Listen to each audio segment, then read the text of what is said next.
શરીર જેને મળ્યું છે ને એના માટે આજે સોનાનો દાડો છે, એના માટે સોનાનો દાડો છે. મનુષ્ય શરીર જેની પાસે નથી એને બધા કાર ચોગડીઓ ચાલે છે. ઉત્તરાયણ ભજન ગાવું હોય ગઈ શકે, ભજનમાં આવી જઈ શકે, નરગો વગાડે, બેસો નહીં થાય. પશુ પંખી જન જનાવરોમાં કોઈનો નંબર ઓમાં આવતો નથી. ઊંટ પાડા ને આખલા હરી ના ભજાય એના દાખલા. હે પાડા જન્મ્યા તોય, મોટો થયો તોય અને મરી ગયો તોય આ પાડા નામ સહેજે બદલાવ આવે જ નહીં. ધોન રાખજો આપણો પાડા નંબર ના આવે. અહીં આજે ભજનમાં આયા છો, ઘેર ગયા પછી સહેજે જો બદલાવ ના થાય તો પાડા જેવું થાય. શબ્દ સાંભળી, ભજનના શબ્દો સાંભળી કઈ જગ્યાએ જઈ અલગ ધણીના દર્શન કરી આપણા જીવનની અંદર ફેરફાર થઈ જાય કે ના થઈ જાય. અને ફેરફાર ના થાય તો પછી પેલા પાડા જેવું થાય. હે ભેંસ વાય જો પાડી આવ્યું હોત તો 5 વર્ષે મહારાજ ભેંસ થાય કે ના થાય. એનું નામ પણ માર ગુરી ભેંસ. પણ આ પાડા છે શું કેવું? ઊંટ પાડા ને આખલા હરી ના બજાય એના દાખલા. એમ સંતમાં પુરુષની પાસે ગયા પછી આવી કોઈ ધાર્મિક મંડપના નીચે બેઠા પછી આજે જે ભોજન જમ્યા છીએ એ કોઈ લગ્નનું નતું. આજ લગીન જે લાડવા ખાધા આજે જે ખાધા એનો ફેર છે. આ લાડવા ખાઈને જતા રહેવા હાથું નતા બોલાયા હતા. એનું ઋણ ચૂકવવાનું છે, ઋણ. પણ એ પાછા ખાવા વાળાને ભોન હોવું જોઈએ કે ખાધા પછી આપણે બેહવું પડે. એના કરતા મોહાર્યો હારો. દીકરીને ના ભરાવે એને મોહરામ ના બેહાડે તો લગી મોહાર્યા મોહાર લઈને ગયા હોય પણ પાછા ના આવે. વિઠ્ઠલ મારો વ્યવહારમાં આવા નિયમ છે ભાઈ. પણ સમજદાર ઈશારા કાફી. એમને કોણ સમજાવે કે ભજનના મંડપની અંદર બેઠા હોય, જમણ જમ્યા હોય, એના પરમાત્માના દર્શન કર્યા સુધી, દર્શન કરતો સુધી તો આપણે બેહું કે ના બેહું? આ જીવનની અંદર સાચી બાબતનું ભાન આપણને કોણ કરાવે? આજ લગીને બધાએ આપણને લાડ લડાયા છે, બધાએ ચોકલેટો ખવડાય અને ચોકલેટો ખાધે રાખી છે. આ ચોકલેટો ખાઈ ખાઈ ખાઈ ખાઈ ખાઈ ખાઈ આ નર્યા કપ થઈ ગયા કપ. હે આવા સંતમાં પુરુષની પાસે જઈએ, આવા ધર્મના મંડપ નીચે જયારે જઈએ ત્યારે આપણી દશા અને દિશા બે બદલાઈ જાય. જેસર જગતનો બારવટીયો માથાના વાર જેટલા કુકર્મ કરનારો તોરલની નજરમાં આવી ગયો, તોરલની એડીએ ચડી ગયો, તરત બીજે દાડે એના ફેરફાર થઈ ગયો. થઈ ગયો કે ના થઈ ગયો? અધમ અધમ પાપી હોવા છતાં એમના ફેરફાર થઈ ગયા. અને આપણે કશું નહીં, ભલા મોણા કોઈ પાપ નહીં કર્યું તોય હજુ આવા ધર્મના મંડપના લાડવા ખાધા તોય આપણા ફેરફાર ના થયો. કેટલા ખાઈ નાખ્યા હતા લખ્યું. પણ આ લાડવા એવા પાછા, આ લાડવાથી શરીર તગડું થાય. ખોરાક બે પ્રકારના છે, એક રૂહાની અને એક જિસ્માની. એક ખોરાક ખાવાથી શરીર તગડું થાય અને બીજો એક ખોરાક ખાવાથી આત્માનું પોષણ થાય.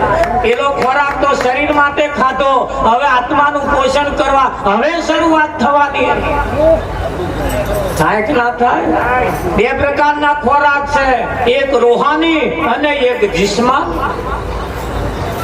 કુરાન શરીફ ની અંદર આ લખ્યું છે. કુરાન શરીફ ની અંદર આ વાત કરી છે. મનુષ્ય બે પ્રકારના ખોરાક લે છે, એક રૂહાની અને એક જિસ્માન. આ જીવનની અંદર સાચી જગ્યા ઉપર જ્યારે આપણે જઈએ ત્યારે જીવનનો આપણો રાહ બદલી નાખે. પણ એ શબ્દ આપણે જીવનમાં ઉતારીએ તો પણ ગહેન જતું રહે હારું. કોને પાછા કોને બે આલ્યા. એક આલ્યો હાથ તો હારું ભાઈ ઉતરીને ભાઈ હંગરાઈ રે થોડું, પણ આપા વાપરવાનું અને આપા કાઢવાનું. હા વાંખે જોવાનું, મોઢે બોલવાનું. કોની કરામત તો જુઓ. એને આપણને છેતર્યા જ છે, એને આપણને છેતર્યા જ છે. છેતર્યા કઈ છેતર્યા? હા, આખી દુનિયા 99.99% લોકો એની કન જઈને માગે છે. એની કન જઈને માગે છે. કોઈ એવા હોમાં કોઈ હજારોમાં કોઈક એવો હશે એ માગતો નહીં. એ તો એમ કે છે હાથ લંબાવું તો તારી ખુદાઈ દૂર નથી, હું માગું ને તું આપું એ મને મંજૂર નથી. એવું કે છે, એવું કે છે. અને અહીં માગવાનો ટોટો નહીં. સવારમાં 3 ડુગરે ઇસ્ત્રી ટાઈટ, મંદિરે લાઈન પડેલી, આમ કારા કોટ વાળા મોઢામાં અંતર મારી લાઈન પડેલી. એક ભિખારી આવ્યો, ભિક્ષામ દે, ભિક્ષામ દે. છેલ્લો ઉભો તો એને કહ્યું તા કે આગળ જાઓ. બીજા કહ્યું તા કે આગળ જાઓ. ત્રીજા કહ્યું તાર આગળ જાઓ. વચ્ચે વચ ગયો કે ભિક્ષામ દે. વચ્ચે વાળા એ કહ્યું શું અમારી કન માગો છું? આ આખી લાઈન માગવા ઉભી છે. તાર ભિખારી ખબર પડી હું તો ફાટલે તૂટલે ભિખારી છું. આવા 3 લુગડે ઇસ્ત્રી ટાઈટ, મોઢામાં નો અંતર છોટીને મારા બેટા હવારમાં ભિખત માગે છે કે નહીં માગતા? અરે એને માગવા જેવું કશું રાખ્યું જ નથી. આપણને ભિખારી બનાયા જ નથી. અઢળક સંપત્તિના માલિક બનાયા છે આપણને. અઢળક સંપત્તિના માલિક બનાયા, પણ આપણા આગળના પા પડી ગયા છે ને, હજુ જતા નહીં. પેઢીઓમાં ઉતર્યા છે આપણા પા. વંશ વેલે ઉતર્યા છે, વંશ વેલે ઉતર્યા છે, વંશ વેલે. આગળ વાળા ભીખ માગતા હતા, એમના આગળ વાળા માગતા હતા, એમના આગળ વાળા. આ તાનનું ચાલતું આવ્યું. બસ હારું આપણે માગ જ કરવાનું. હવે તો કઈક રાહ બદલીએ. હવે તો કઈક એવી કોઈ જગ્યાએ જઈએ. અરે બસ એક વખત મેળવી લઈએ, પછી માગવાનું બાકી રહે જ નહીં. એવું આપ્યું છે કે નહીં આપ્યું? જીવે બાંધેલી ભેંસ ને એનો ધણી નીરે તો જ ખાય. એનો ધણી નીરે તો જ ખાય. હરિયાનો કૂતરો હે તે આઠવાડો બોલે જે બને એ મેલી મેલી ખાય. એક માણસ એક સ્વતંત્ર એવો બનાવ્યો છે, જ્યારે એને ખાવું હોય તાર ખાઈ શકે, જ્યારે પીવું હોય તાર પી શકે, જ્યારે ઊંઘવું હોય તાર ઊંઘે. એને સ્વતંત્ર બનાવ્યો. એ નહીં બનાવ્યો. આપણે કોઈના પરતંત્ર રહેવાની જરૂર નથી. એવા સ્વતંત્ર તમને બનાયા કે ના બનાયા? એને કોઈ પણ વાતની ખોમી રાખી નથી. રાખી છે. કેટલું સરસ તમારું માથું આલ્યું, વા ખાલી કોન આલ્યા, નાક આલ્યું, મોઢું આલ્યું, ફર્સ્ટ ક્લાસ. તમે જુઓ ઇમ્પોર્ટેડ કેટલો સરસ આલ્યો. અને ઊભો બનાવ્યો, અને ઊભો 84 લાખ અવતારમાં એક જ મૂર્તિ ઊભી બનાવી, અને બીજો બધો આડા બનાવ્યો. તાર જે આડા બનાવ્યો એ ઊભો હેડે સીધો, અને ઊભો બનાવ્યો તાર આડો હેડે. હેડક નહીં હેડતો, કોને સીધું હેડવાનું થાય તાર કમ કમ્યો આવે. પેલો ને હાથે આડા બનાવ્યો તા એ સીધો હેડે. હેડક નહીં હેડે, હે સીધો હેડે.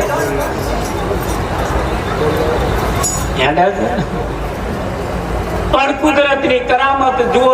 જેને કેટલું સરસ આપ્યું છે, છતાં પાસ હે પણ પત્તા જોડે છે, પણ એનો પત્તો નહીં. એને એની કિંમત નથી.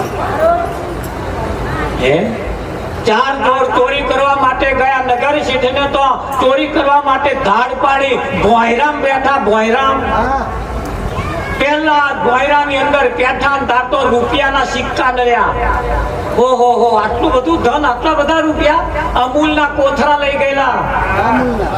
અમૂલના કોથરા ભર્યા મારા બેટાએ, 4 જણાએ. મોઢો સીવવાની તૈયારીમાં તો આ મોઢો સીવવાની અને બીજી રૂમમાં બેઠો ગયા અહીં તો ચોંદી ના છે કે ખાલી કરો અને આ ચોંદી ના ભરો અમૂલના કોથળા ખાલી કર્યા ચોંદી ના ભર્યા સીવવાની તૈયારી હતી એક જણો આગો બેઠો આ તો કોક પહેરવો જોઈએ આગળ જવો જોઈએ તો પેલા કે ખાલી કરો હેડો કે ચોંદી ના કરતા હોના ના છે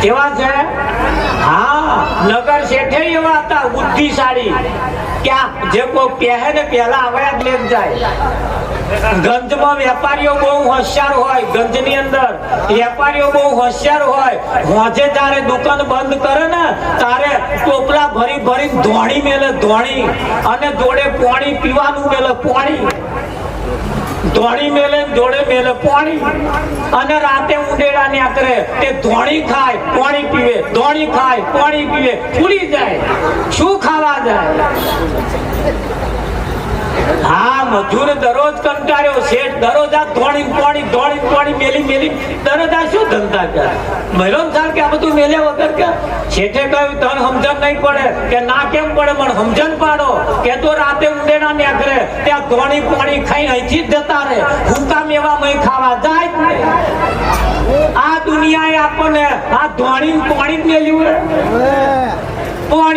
પાણી મેલીને આપણે ભૂલી ગયા છીએ ધરાઈ ગયા પણ કોક ઉંડેડો એવો મય જાય ને તો મય હુકામ એવા ભર્યા હા કોપરા ભર્યા અને ખારે પડી નો બદામો પીસતા એ બધું મય ભર્યું પણ કોક ઉંડેડો મય જાય તારે ને આ પાણી મય ઊંચા આવતા આવે હા હોનાના સિક્કા ભર્યા મોઢો સીવ્યા પછી ખભે નાખીને બહાર નીકળ્યા ને તાર તો ફગા થઈ ગયેલું અજવાળું થઈ ગયેલું ચોરોએ કહ્યું ગાલે બાંધા ને કરાય શેઠ જોઈ જશે તમને ઢેકા ભાજી નાખશે અમૂલના કોથળા નાગભાઈ પાસા આ ચાર જણા હાથ ધંધા કર્યા ભરવાના ખાલી કરવાના રાત જઈએ મને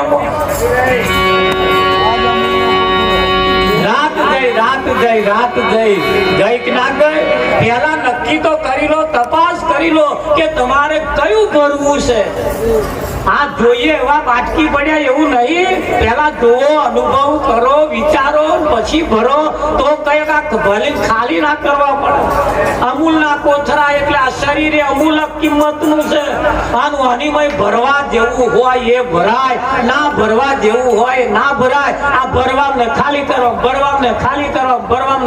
કરવા હા ઉગમણો ગયો લક્ઝરી બની પાછો તો અહીં ઘેર આવ્યો 2 દાડા ઘેર બેઠો આથમણો નાથો આપવાનું ભરી લાવ્યો તો ખાલી કરી હોમ ભરવા નાથો આ ધંધા ચાલે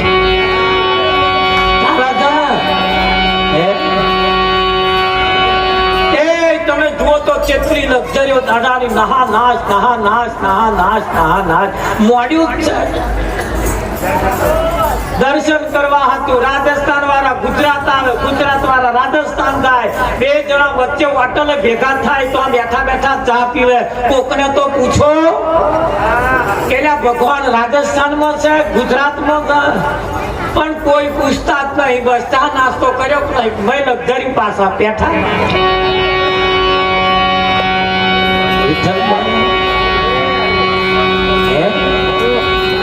મહેમાન રેલવે સ્ટેશન મેળવા ગયા બધા ભેગા થઈને હા મોઘેરા મહેમાન હતા રેલવે સ્ટેશન માં મેળવા ગયા ટ્રેન ઉપડી ગઈ હમણે દોટ મેલી બધાએ હવે જે મહેમાન હતા હમણે દોટીને મેળવા ગયા હતા હમણે દોટ મેલી જે ગેટમાં દરવાજામાં ઉભા રહ્યા હતા ને હમણે હાથ ઝાલી ભય ચડાવી દીધા ટ્રેન ફાસ્ટ જતી રહી ગઈ શું થયું હશે ખબર પડી તમને જેમણે ખેંચી ચડ્યા એવા માથે ટપલિયો મારે મૂર્ખ ખાવો ભૂલ કરી મોટી કે શું અમારે નતું ચડવાનું જેને મેલવા આયા હતા એને ચડવાનું હતું મેલવા આયા એવા રહી ગયા અને અમને તમે ખેંચી ચડાવી દીધા અમને ખબર છે ભાઈ કે થયું છે નહીં થયું આગળ કહ્યું છે બીજાના ભરોસે રહીએ પાછળ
ભરોસે ના રહેશો રે પાછળ પસ્તાવો થાય કે ના થાય?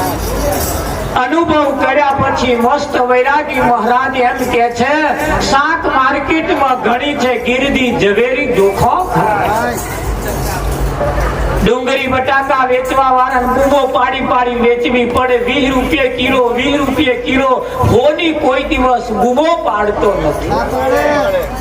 12 મહિને એકાદ ગ્રાહક આવી જાય ને, 12 મહિનાનો નફો ખેંચી જાય. પણ ગ્રાહક એવો કોક આવી જાય તો હે વિઠ્ઠલ આ તો બન્યું એવું, ભાઈ ટપાલી ટપાલ લઈને આયા અને માજી બોયણા બેઠેલો. માજીને ટપાલ વાંચીને કહ્યું, માજી આ ટપાલ તમારી છે કે? હોય બેટા મારી છે. ટપાલ માજીએ ખોલીને આમ લઈને બેઠો તો માજીને સમજણ પડી ને મેં શું લખ્યું છે. આ માજી વાંચવાનું ચાલુ કરે, સમજાયું ને એટલામાં એમનો દીકરી અને જમાઈ બે મહેમાની કરવા માટે આયા. થોડી જમાઈ આયા કમલેશ, થોડી જમાઈ મહેમાની કરવા આયા. જમાઈ આવીને ખાટલા બેઠા. દીકરીએ ઠેલી મૂકી મહીથી પાણી પાલો લઈને આવીને એમના ઘરવાળા ના લ્યો. પાણી પીધા પછી માજીએ કાગળ જમાઈ ના લ્યો. જમાઈ રાત જોવો જોઈ અનિમય શું લખ્યું છે. જમાઈ રાજાએ કાગળ આમ કરી લીધો, લઈ તરત બોર બોર જેટલા હું આહુ રડવાનું ચાલુ કરી. માજી વિચાર કરે કાગળમાં એવું શું લખ્યું છે. જમાઈ રડે છે, મોનું ના મોનું કઈક અજુગતો કાગળ આવ્યો હોય એવો લાગે, કઈક અણબનાવ બન્યો હોય એવું લાગે. જમાઈને રડતા જોડી માજીએ રડવાનું ચાલુ કર્યું. માજી રડવાનું ચાલુ કર્યું. મહીથી દીકરી આવી, દીકરીએ રડવાનું ચાલુ કર્યું. ત્રણે જણા રડે જોઈને પાડોશી આયા, એમણે રડવાનું ચાલુ કર્યું. એમના પાડોશી આયા, એમણે રડવાનું ચાલુ કર્યું. થોડી વારમાં તો મોણસ રડે. કોઈ કોઈ પૂછતું જ નહીં લે શું કરવા રડો છો. એકબીજાનું જોઈને રડવાનું ચાલુ કર્યું. જેટલા આયા એટલા કે પાડોશી સુખે સુખી, પાડોશી દુખે દુખી. પૂછો જ ખરા શું કરવા રડે. આખું ટોળું એ મોઢા ઢોકેલો એવો. ગામના સરપંચ જયારે નીકળ્યા એમણે વિચાર કર્યો, મારા ગામમાં આ શું થયું? બધા ભેગા થઈને રડે છે. જે પહેલા બેઠા હતા ને જસભાઈ તમારા જેવા પહેલા બેવાન બેઠા હતા, એમને પૂછ્યું શું રડ થયું છે, કેમ રડો છો? કે મને ખબર નહીં, આગળ વાળાને પૂછો. કેટલી પેઢીઓ યાદ ચાલે, અમને ખબર નહીં શું કરવાનું, આગળ વાળાને પૂછો. પેલા પૂછ્યું બીજો કે તમે શું કરો? મને ખબર નહીં, આ બધા રડે એટલે હું રડો. આગળ વાળાને પૂછો. જેટલા બેઠા એટલે આગળ વાળાને પૂછો, આગળ વાળાને પૂછો, આગળ વાળાને પૂછો. રડતે રડતે રડતે માજી કન વાત ગઈ. માજી કેમ રડો છો? કે ભાઈ ટપાલી કાગર આલી ગયા. કાગર મને વાંચતો આવડતું નહીં. જમાઈ આયા એટલે કાગર મેં જમાઈ ના લ્યો. જમાઈ રડવાનું ચાલુ કર્યું એટલે મેં ચાલુ કર્યું. હવે વાત મુદ્દા કન પહોંચી. ધ્યાન રાખજો, જાગતા રહેજો. પાડોશી જોડે વાતો કરવા રહ્યા ગયું સમજી લે.